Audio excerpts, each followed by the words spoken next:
Namaste, my name is Ankita Shah. I'm the Executive Director of Bighnaharta Nepal, a non-profit organization which was established in 2019 and is based here in Kathmandu. We mainly work in the sector of disaster risk reduction and livelihood upliftment. So before working in disaster risk reduction sector, I used to work in advertising sector. So working in that sector for almost 2 years, I started to realize that that was not something that interests me, something that drives me. Then I decided to quit my job there and did my master's in crisis management. Nepal, our country was hit by 2015 massive earthquake. So my interest in disaster risk reduction grew after that incident in our country.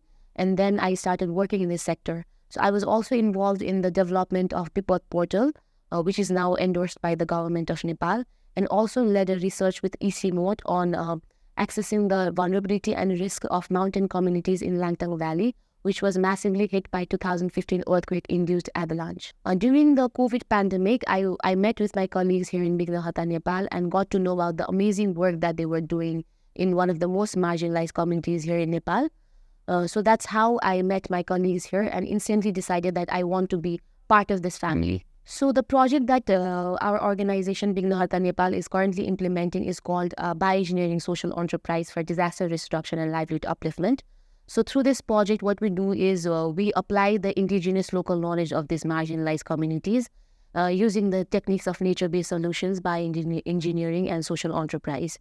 So what we exactly do is we plant these cash crops, which is their local knowledge, in landslide-prone areas, and also train them to make byproducts, which is sellable in the market, and connect them with the market as well, so that they are also resilient to disaster, which mitigates the impacts of landslide as well as gives them the opportunity to earn income. Till date, we've worked with almost 1,610 marginalized households in the project area.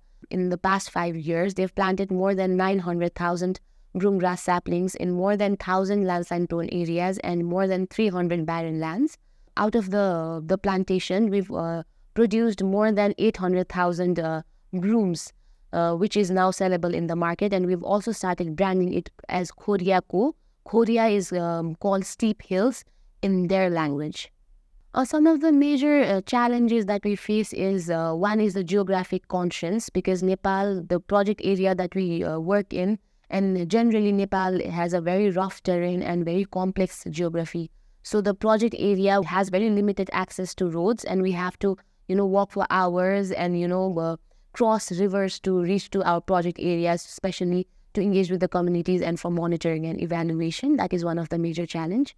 Another challenge is also, I think, communicating and sensitizing these communities, because it's very hard. Most of them are not educated, and it's very hard for them to understand the concept of disaster risk reduction, the concept of entrepreneurship, So one of the major plans that we have is after, planting such broom grass in such massive scale, now we've started facing the issue of agro-waste management. That's when we started doing some research on how to manage these agro-waste, and found out that we can actually make paper out of these agro-waste. And now, for the first time in Nepal, we've successfully produced paper out of the agro-waste. So that is one of the major opportunity that we have created again. And now our future plans in near future is to establish a local industry led by these communities, so that we can make more job opportunities in that area. Another major plan is, since we've been implementing this project, it has become a huge success. So our near future plan is to expand this project in